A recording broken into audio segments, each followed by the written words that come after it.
आप सभी का स्वागत है हमारे YouTube चैनल द स्टडी गोल में। और आज हम सीटेट में इंग्लिश पेडागोजी का प्रैक्टिस सेट 3 को देखेंगे, क्योंकि आपसे सीटेट में इंग्लिश में 15 क्वेश्चन आपके इंग्लिश पेडागोजी से जुड़े होते हैं। और सीटेट में आपका कोई भी सब्जेक्ट हो, सभी सब्जेक्ट में आपसे 15-15 नंबर की पेडागोजी पूछी जाती है। तो इसलिए इस वीडियो को ध्यान से देखेंगे, क्योंकि इसमें वही क्वेश्चनों को हमने इंक्लूड किया है जो एग्ज़ाम की दृष्टि से इम्पॉर्टेंट हैं।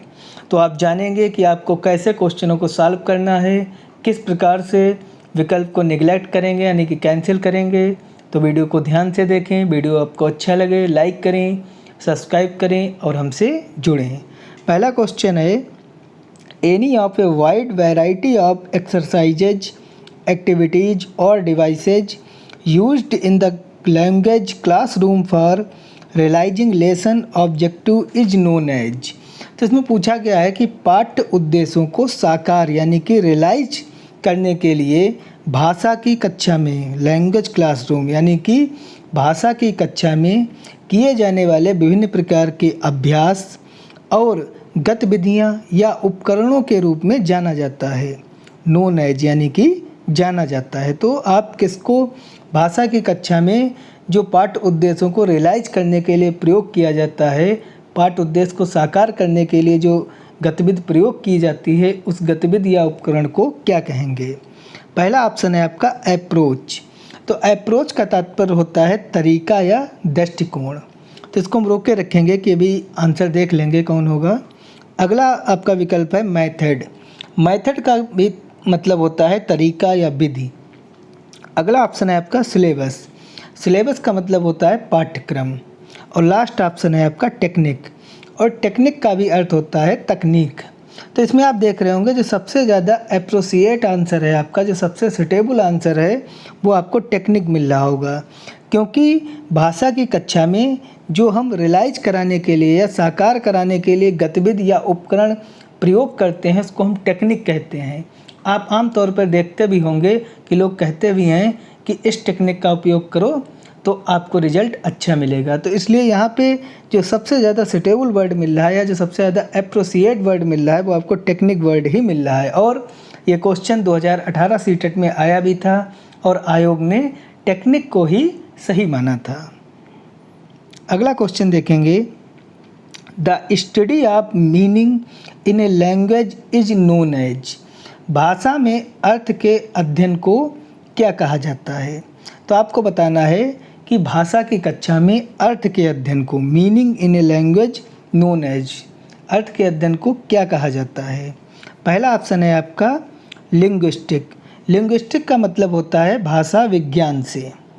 अगला ऑप्शन है आपका सिंटैक्स। सिंटैक्स का मतलब होता है वाक्य विन्यास से। और अगला आपका ऑप्शन है सेमांटिक्स। सेमांटिक्स का मतलब होता है आपका शब्दार्थ से। और लास्ट ऑप्शन है आपका मोर्फोलॉजी। मोर्फोलॉजी का तात्पर्य होता है आकृति विज्ञान। तो मोर्फोलॉजी आकृति विज्ञान आपका नहीं होगा। सिंटैक्स ये भी आपका नहीं होगा क्योंकि ये वाक्य विन्यास होता है। और लिंग्विस्टिक ये भाषा विज्ञान ये भी आपका नहीं होगा। इसमें जो राइट ऑप्शन होगा वो आपका सेमांटिक होगा, क्योंकि सेमांटिक में जो भाषा के अर्थ का है अध्ययन किया जाता है। जैसे कि जो भाषा में शब्द प्रयोग होते हैं उनका कोई ना कोई एक अर्थ होता है। जैसे राम बाजार जाता है, तो इसमें जो सभी शब्द प्रयोग हुए हैं, सभी शब्दों का एक अर्थ है, यानी कि सबके जो भावार्थ हैं वो उपयुक्त तरीके से प्रयोग हुए हैं। तो इसलिए इसी को ही हम सेमांटिक कहते हैं। The study of meaning in a language, उसको हम सेमांटिक कहते हैं। तो राइट ऑप्शन इसका सेमांटिक्स हो गया।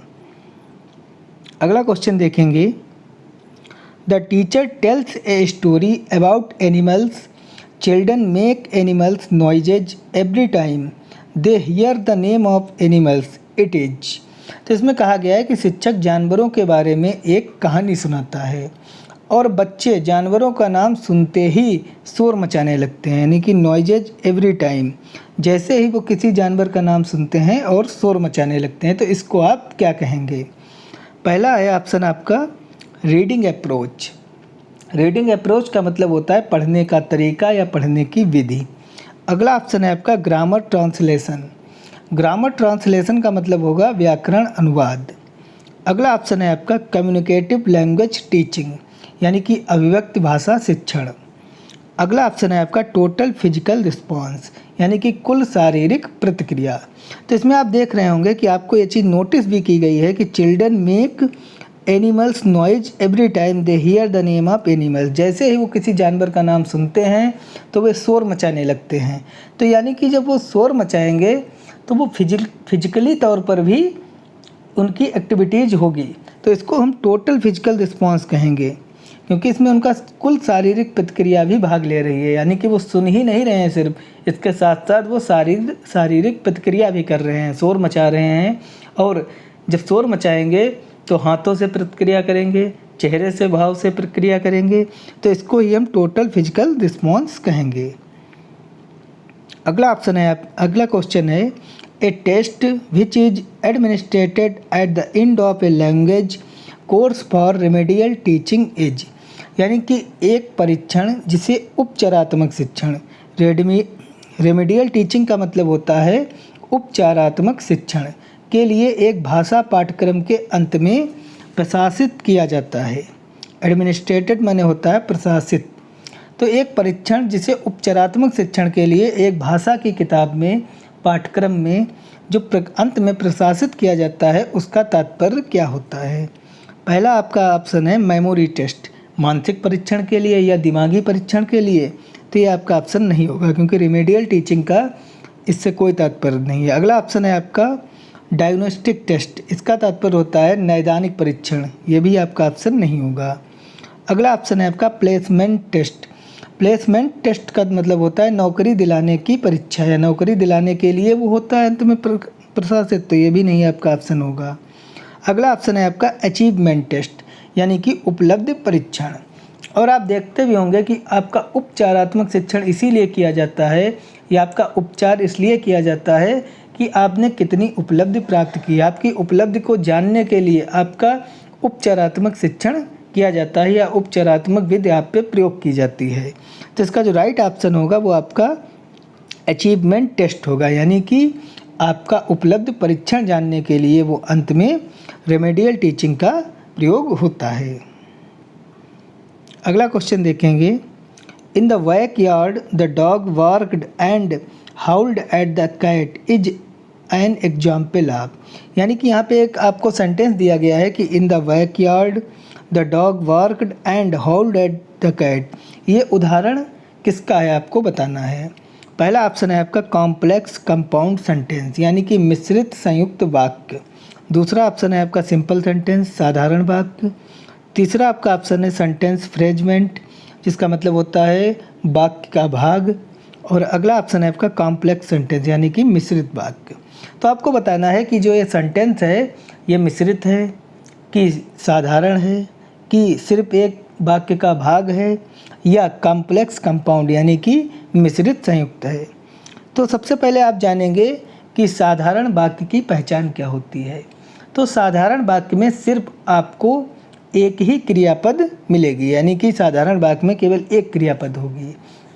और जो आपका मिश्रित और संयुक्त वाक्य होते हैं इसमें आपको उपवाक्य भी मिलते हैं, यानी कि इसमें दो क्रिया भी हो सकती हैं और इसमें यानी कि दो उपवाक्य होते हैं, तब जाके एक पूरा वाक्य पूर्ण होता है। लेकिन यहाँ पे आप देख रहे होंगे कि सिर्फ आपको एक ही मेन वर्ब मिल रही है, वार्क्ड, यानी कि in the back yard the dog वार्क्ड।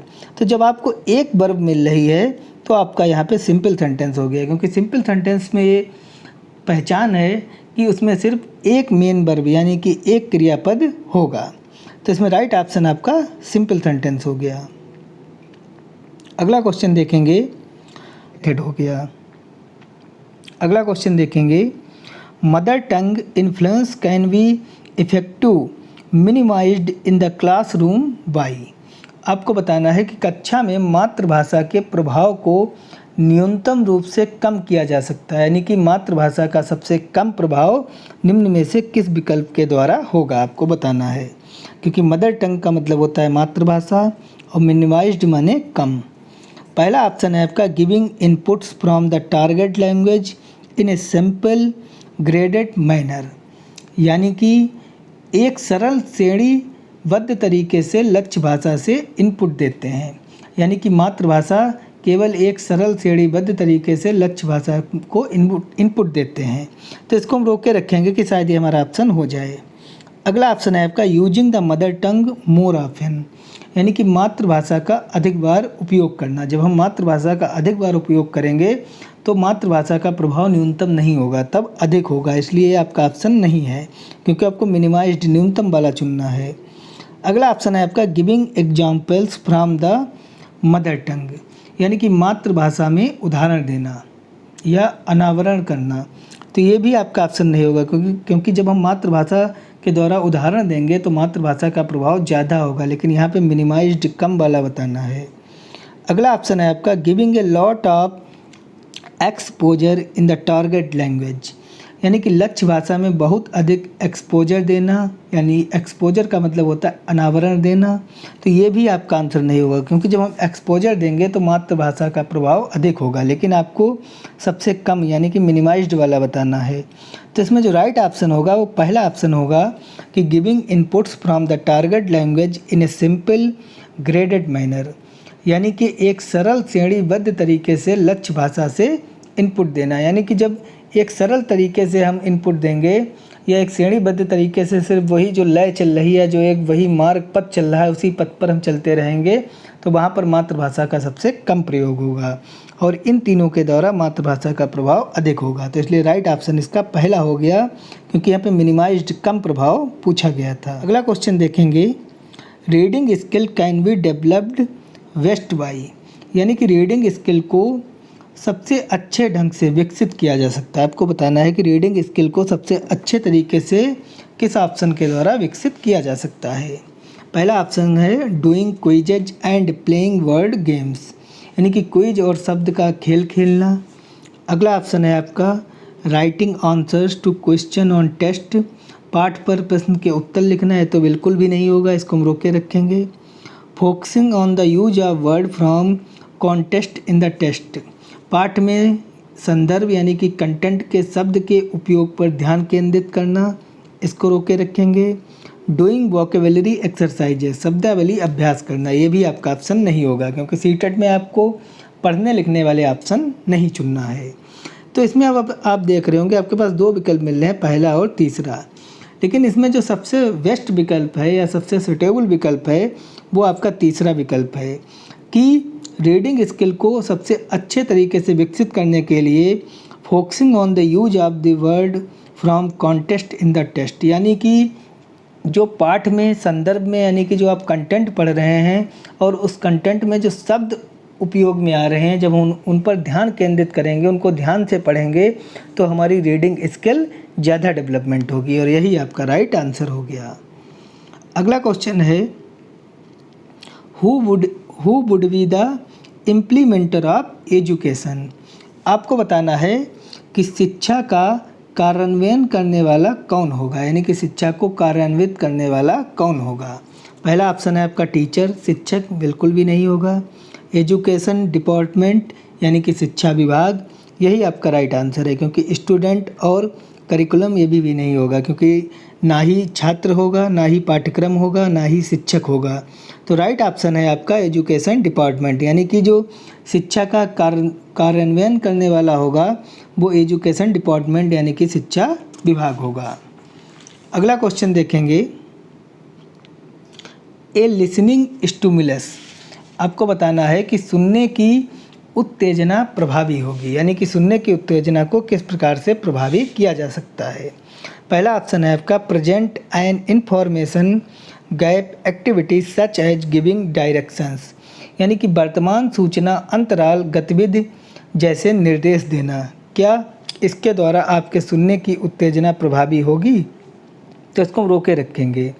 अगला ऑप्शन है आपका present input to separate group of students who gather again to share it, यानी कि छात्रों के अलग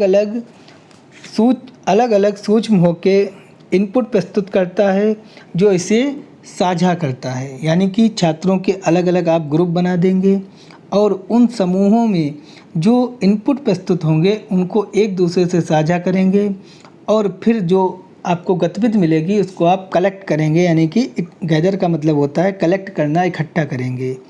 अगला ऑप्शन है आपका is listening to a good commentary to review it, यानी कि समीक्षा करने के लिए एक अच्छी टिप्पणी सुन रहा है।